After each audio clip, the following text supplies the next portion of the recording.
myself Bharat Khandelwal. Chapter number 2 acid base and salt part 3। इस section में हम लोग कुछ इम्पोर्टेंट क्वेश्चन जो अक्सर एग्ज़ाम में आते हैं या उनसे जुड़े हुए क्वेश्चन जो आपके एग्ज़ाम में आते हैं वो हम लोग डिस्कस करेंगे और उनके आंसर्स को समझेंगे, उनके सॉल्यूशंस को समझेंगे।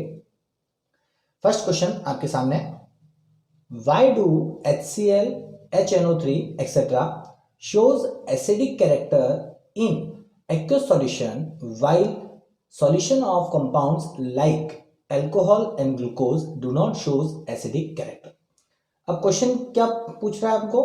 क्वेश्चन पूछ रहा है कि HCl, HNO3 जैसी चीजें एसिडिक कैरेक्टर एक्यूस सॉल्यूशन में शो करती है, जबकि एल्कोहल और ग्लूकोज जैसे कंपाउंड के एक्यूस सॉल्यूशन आपके एसिडिक कैरेक्टर शो नहीं करते।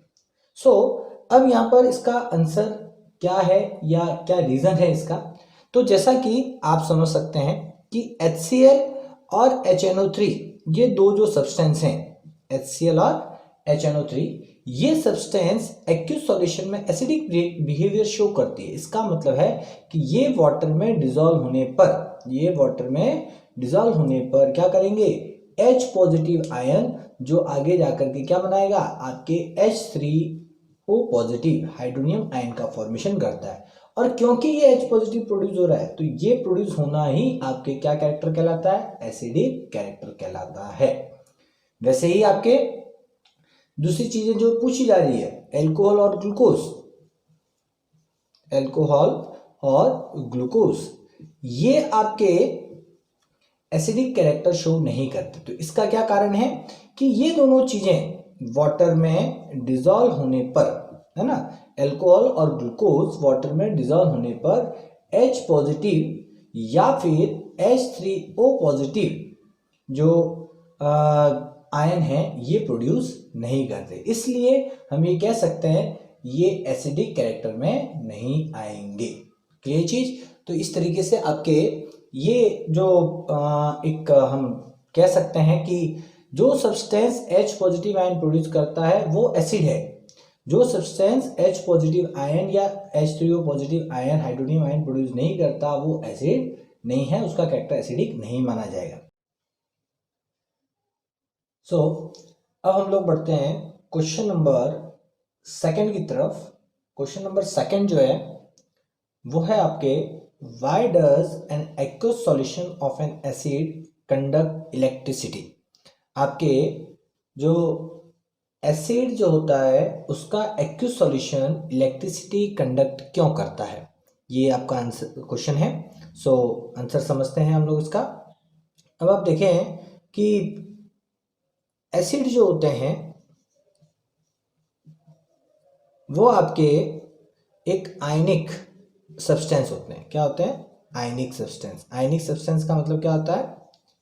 जो आयंस से बने हुए हो, जिनका आयंस के कॉम्बिनेशन से आपके एसिड का फॉर्मेशन होता है। अब आपके जैसे फॉर एग्जांपल HCl, जैसे ही मैं इसे वाटर में डिसॉल्व करूंगा इट विल गेट आयोनाइज। ये क्या हो जाएगा? आयोनाइज हो जाएगा, H positive plus Cl negative. और ये आयंस जो होते हैं दे आर चार्ज पार्टिकल। क्या होते हैं? Charge particle. कभी भी करंट इलेक्ट्रिसिटी को फ्लो करने के लिए किसकी जरूरत होती है? चार्ज पार्टिकल्स की। और लिक्विड मीडियम में आपके चार्ज कैरियर, आप ये कह सकते हो लिक्विड मीडियम के अंदर आपके चार्ज करंट फ्लोइंग के लिए जिन चार्ज पार्टिकल की जरूरत होती है वो आपके कौन होते हैं? आयंस। तो आयंस जो होते हैं वो एक तरीके से करंट कैरिंग का काम करते हैं, करंट फ्लो का काम करते हैं। और क्योंकि एसिड एक्यूस सॉल्यूशन के अंदर आपके आयंस क्रिएट करता है और इन्हीं आयंस की वजह से ये इलेक्ट्रिसिटी कंडक्ट कर पाता है। समझ में आई बात? क्या हो गया? इलेक्ट्रिसिटी कंडक्ट करने का जो काम है वो due to this formation of ions, इन आयंस के फॉर्मेशन की वजह से होता है। ध्यान रखना, सॉलिड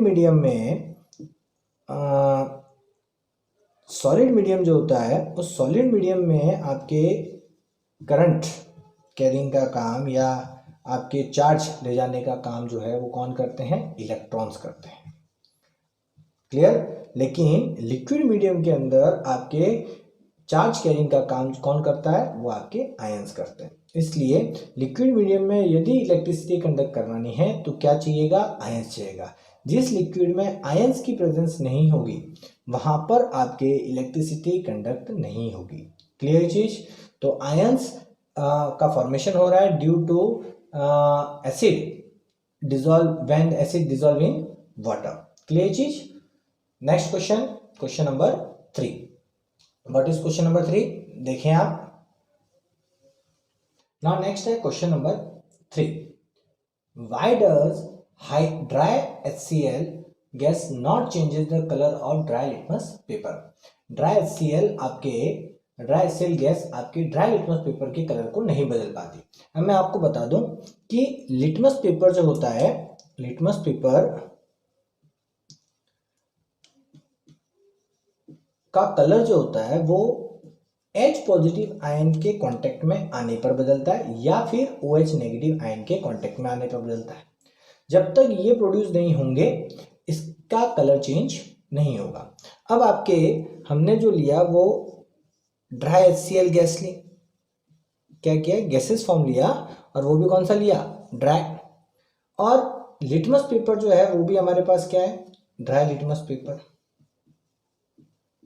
अब देखें कि अगर आपके ये दोनों ही ड्राई है तो यहां पर किसी प्रकार का वाटर का प्रेजेंस नहीं आ रहा, और अगर वाटर की प्रेजेंस नहीं है तो आपके HCl जो है वो H पॉजिटिव आयन जो है वो क्रिएट नहीं करेगी, और H पॉजिटिव आयन क्रिएट नहीं करेगा तो आपके इसका जो कलर है, नो कलर चेंज, कोई कलर चेंज आपके देखने को नहीं मिलेगा, नो कलर चेंज। अगर आप इसमें से या तो इसमें थोड़ा सा पानी डाल दें या फिर लिटमस पेपर आप क्या ले लें, वेट गीला लिटमस पेपर, तो कलर चेंज देखने को मिल जाएगा। लेकिन अगर ये दोनों ही ड्राई है तो आपके वाटर की बिल्कुल प्रेजेंस नहीं हुई, एक्यूज सॉल्यूशन नहीं बना, एक्यूज सॉल्यूशन नहीं बना तो आपके यहाँ पर HCl गैस का आयोनाइजेशन नहीं होता, आयोनाइजेशन नहीं होता है, तो आयोनाइजेशन नहीं होने पर H पॉजिटिव आयन का जो फॉर्मेशन होना चाहिए था वो नहीं होगा। H पॉजिटिव आयन का फॉर्मेशन नहीं होगा तो ड्राई लिटमस पेपर आपकी किसी प्रकार का कोई कलर चेंज नहीं दिखाएगा। क्लियर चीज, समझ में आएगी बात। इसलिए दोनों में से एक का वेट होना बहुत जरूरी है, या तो इसमें थोड़ा सा पानी होना चाहिए या फिर इसमें होना चाहिए। और अगर थोड़ा सा भी पानी मिल जाता है HCl आयनाइज हो जाते हैं, आयनाइज होते H पॉजिटिव दे देता और H पॉजिटिव देता तो आपके ये जो है H पॉजिटिव आते ही ये अपने कलर को चेंज कर देता। Clear. Question number 4। While diluting an acid, why it is recommended that the acid should be added to water and not water to acid। ठीक है, तो ये आपका क्वेश्चन है। तो अब इसका आंसर देखते हैं अपन। क्या आंसर, कि भाई मान लो दो कंडीशन दी हुई है, एक आपकी टेस्ट ट्यूब जिसके अंदर एसिड है और बाहर से डाइल्यूशन के लिए आप क्या मिला रहे हैं, वाटर इसमें मिला रहे हैं। दूसरा है ऑलरेडी वाटर है इसमें अंदर और बाहर से क्या मिलाया जा रहा है, एसिड मिलाया जा रहा है। दोनों ही केस में डाइल्यूशन हो रहा है। अब हम लोगों ने एक और चीज पढ़ा था, डाइल्यूशन जो होता है, dilution of acid and base, dilution of acid और बेस किस टाइप की रिएक्शन है, that is exothermic reaction. That means exothermic का मतलब हो गया प्रोड्यूसेस हीट, हीट बनेगी आपके, हीट प्रोड्यूस होगी। अब इस केस में भी हीट निकलेगी, इस केस में भी हीट निकलेगी। तो फर्क क्या है, फर्क यह है कि एसिड में पानी मिलाने से हीट की मात्रा जो है वो लार्ज अमाउंट ऑफ हीट हो जाता है, हीट जो है वो क्या होगी, काफी ज्यादा होगी। और इस केस में हीट जो बनेगी वो लेस अमाउंट ऑफ हीट बनेगी, लेस अमाउंट ऑफ हीट। तो इससे क्या होगा कि ये ज्यादा हीट होने से क्या हो सकता है कि टेस्ट ट्यूब बहुत ज्यादा गर्म होकर के टेस्ट ट्यूब क्या हो सकती है, क्रैक हो सकती है। टेस्ट ट्यूब जो है वो आपकी क्या हो सकती है, क्रैक हो सकती है। और या फिर आपके एसिड फ्लैश आउट हो सकता है, एसिड जो है इसमें से निकल करके आपके ऊपर गिर सकता है। एसिड क्या हो सकता है, टेस्ट ट्यूब से फ्लैश आउट हो सकता है। और इस केस में एसिड जो है वो आपकी बॉडी पर गिर करके बॉडी को डैमेज या बॉडी को कोई नुकसान पहुंचा सकता है। आपकी स्किन जो है वो जल सकती है, स्किन बर्न हो सकती है। तो इस तरीके से आपको ये कहा जाता है कि कभी भी एसिड में पानी ना मिलाएं। हमेशा अगर आपको एसिड वाटर मिलाना है तो आप क्या करें, पहले टेस्ट ट्यूब में पानी ले लें और धीरे धीरे करके एसिड को इसमें मिलाएं, जिससे less amount of heat generate होगी और किसी प्रकार का कोई भी आपके जो एक रिस्क फैक्टर है जो आपके टेस्ट ट्यूब क्रैक होने का या एसिड के फ्लैश होने का, वो चांस नहीं बनता और आप सेफली अपना एक्सपेरिमेंट कर सकते हैं। क्लियर चीज, समझ में आएगी बात। चलिए क्वेश्चन नंबर 5 पढ़ते हैं इसको। How is the concentration of hydronium ion affected when a solution of an acid is diluted। ऐसा ही क्वेश्चन इसके साथ एक और बन सकता है। वो क्वेश्चन क्या हो सकता है, how is the concentration of hydroxide ion affected when excess base is dissolved in solution of sodium hydroxide. ठीक है, मैं एक से समझा देता हूं, ये दोनों का आंसर इसमें आ जाएगा। तो अब जैसा कि यहाँ बात की जा रही है, मैं एग्जाम्पल के तौर पे लेता हूँ कि मान लो मेरे पास 100 मोल HCl है, मतलब आपके 100 मोल HCl जब मैं इसे वाटर में डालूंगा तो ये आयनाइज होगा। अब मान लो 1 लीटर लिया गया, 1 लीटर वाटर है। अब 1 लीटर वाटर में 100 मोल HCl आयनाइज होगा तो कितने H पॉजिटिव बनेंगे, 100 मोल H पॉजिटिव आयन पर लीटर। पर लीटर कितने हैं, 100 मोल H पॉजिटिव आयन। अब यही मैंने इसको और ज़्यादा डाइल्यूट किया, डाइल्यूट करके मैंने क्या कर दिया, 2 लीटर वाटर बढ़ा दिया, 1 लीटर और डाल दिया, तो अब हो गया फाइनली 2 लीटर वाटर।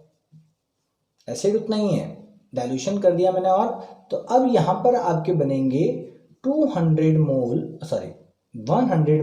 एसिड, जो H पॉजिटिव है वो तो उतने बनेंगे, 100 मोल H पॉजिटिव इन 2 लीटर। अब पर 2 लीटर है, इसका मतलब क्या हो गया, इसका कंसंट्रेशन जो बना वो बना 50 मोल H पॉजिटिव आयन पर लीटर। क्लियर, 50 मोल H पॉजिटिव आयन पर लीटर। तो यहाँ पर लीटर 100 मोल था, यहाँ पर लीटर क्या हो गया, 50 मोल हो गया। मैंने इसमें क्या कर दिया, 2 लीटर और ऐड कर दिया, ये हो गया 4 लीटर। अब इसमें क्या हो जाएगा, वही 100 मोल H पॉजिटिव पर 4 लीटर, तो आपके क्या हो जाएगा, ये 25 मोल H पॉजिटिव आयन पर लीटर हो गया।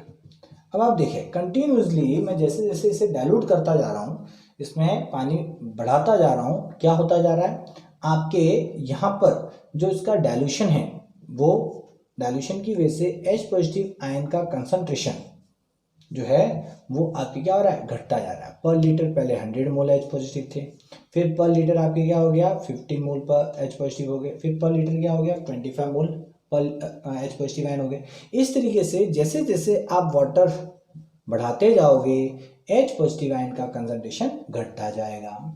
सेम क्वेश्चन अगर मैं यहाँ पर NaOH के साथ ले लूँ तो यहाँ बात होगी OH नेगेटिव आयन की।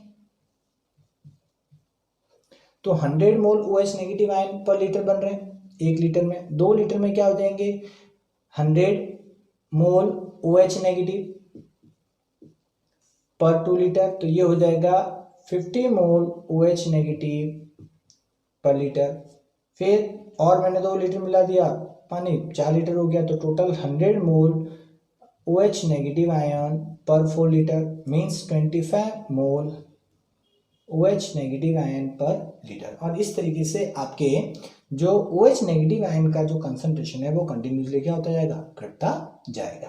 क्लियर, तो ये आपके कुछ इंपॉर्टेंट क्वेश्चन थे जो अक्सर पूछे जाते हैं, इनसे जुड़े हुए क्वेश्चंस कई बार आते हैं, घुमा करके आते हैं, बट कॉन्सेप्ट आप याद रखिएगा, कोई परेशानी आपको नहीं आएगी। क्लियर।